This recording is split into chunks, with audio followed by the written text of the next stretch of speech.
Welcome to Cretoni Entertainment. I'm Chris. And I'm Bree. And Bree just told me she's on drugs.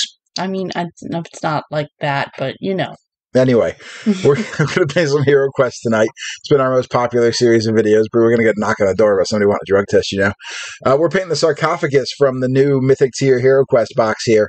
And I both love and am saddened by these terrain pieces. Because they're not glorious cardboard? Well, no, it's not. I don't care about the cardboard. I know the Bardic Productions wants the cardboard, because that's the best part about HeroQuest.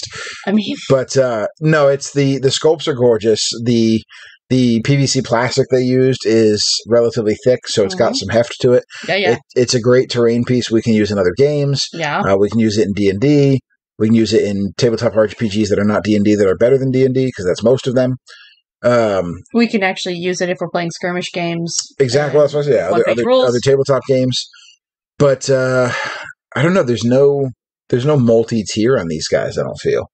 Like, you know, we're doing like kind of simple and intermediate on some of the other figs. Oh, yeah. These terrain pieces take the simple methods so well. You're like, but I really wanted to go extra with you. Now, this one we're doing more than just like washes and contrasts. And actually, I'm looking forward to the day that we can start replacing our contrast with that new army painter, because I'm hearing wonderful pre-reviews of it, and I'm excited for it. But these terrain pieces take contrast very, very well. So the first thing we're doing is Basil Condom Gray. Yeah. And I guess we're kind of doing an intermediate level paint on this one rather than a basic one, even though it's pretty basic because we're not using any fancy techniques. Now, I suppose you could go all out in this and really, truly paint every piece of stonework on this and make it absolutely gorgeous. Which is probably what I would have done had I painted it, because, you know. I have too many figs to paint to do that right now. Yeah, and that's my problem, is I get too invested in them, and I'm like, I want you perfect and beautiful. I'll tell you what, though, doing the channel has really made me crank out some miniatures these days. You have been very productive. I've been incredibly productive. So anyway, this Basil Condom Gray, honestly, if you want to just do a simple version, you could call it here and be done with it. It actually looks pretty decent. It fits for what you're trying to do.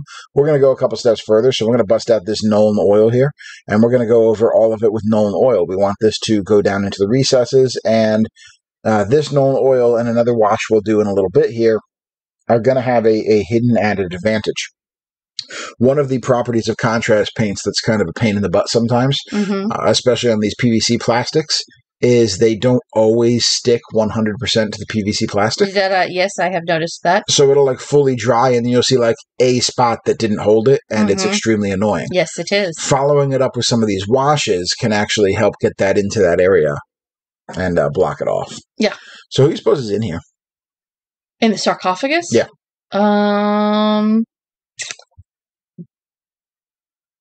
Sir Reginald. Sir Reginald? Yes. Really? Yep. He's a knight. Not circumference? Oh, God. Dang it. No, I'm sorry. No. His sarcophagus is round. Oh. So we're pulling out a mid-tone gray. In our case here, it's the Citadel Dawnstone. And we're just doing a dry brush over this entire thing, because we're just trying to create just a little bit of depth to the stonework that builds this.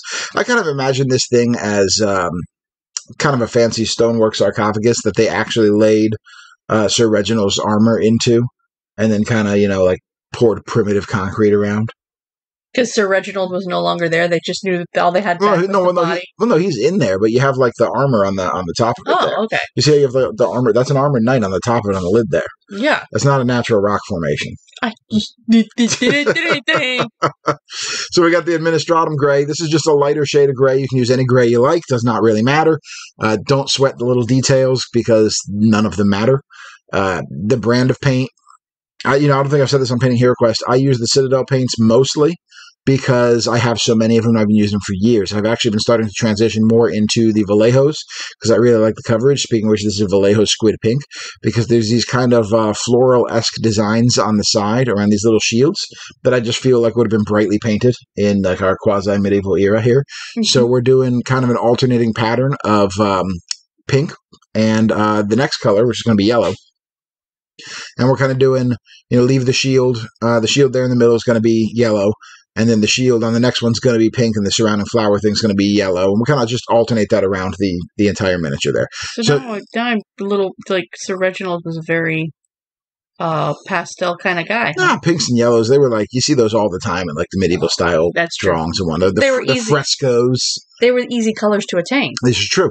So we're using our Vallejo light yellow. And again, I do love the Vallejo coverage. If you're looking for some paint recommendations, I think Vallejo has fantastic coverage on their paints.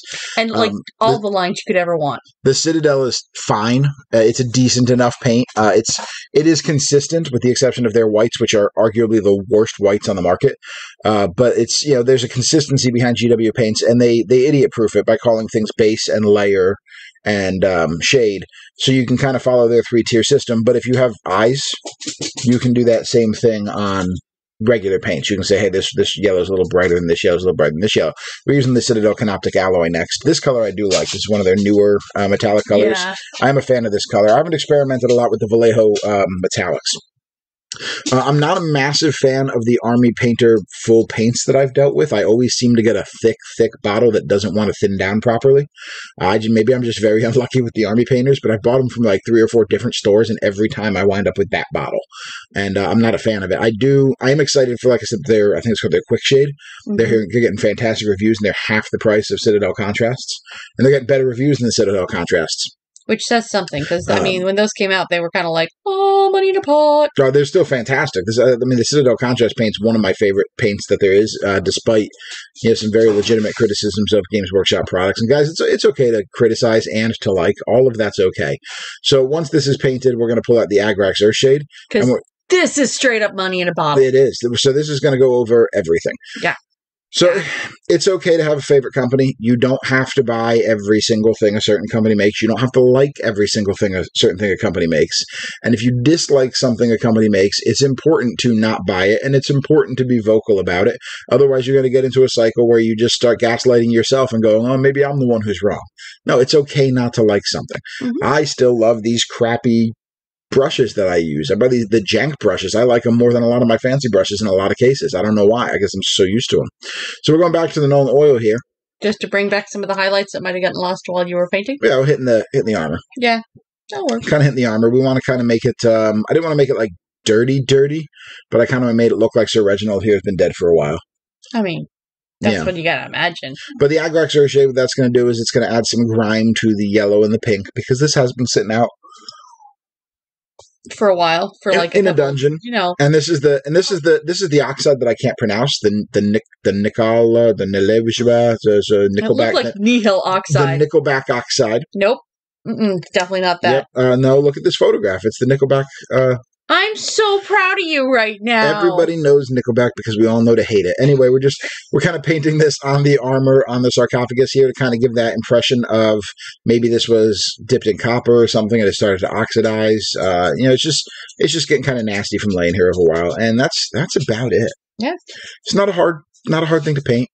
We got to get wackier in our next video. We weren't super off the wall this time. You've been kind of mellow on me. You've had I don't know what's going on. I got a lot going on at work, so I'm a little mellow to it. But it's a good looking mini. Make sure you seal it with some kind of matte varnish, and it'll be good for multiple different types of gaming tables. Scattered terrain, good for HeroQuest. Just have at it, have fun. Yep. Like and subscribe for more content. Hit the bell button for notifications. We'll see you next time with some more everything. Bye.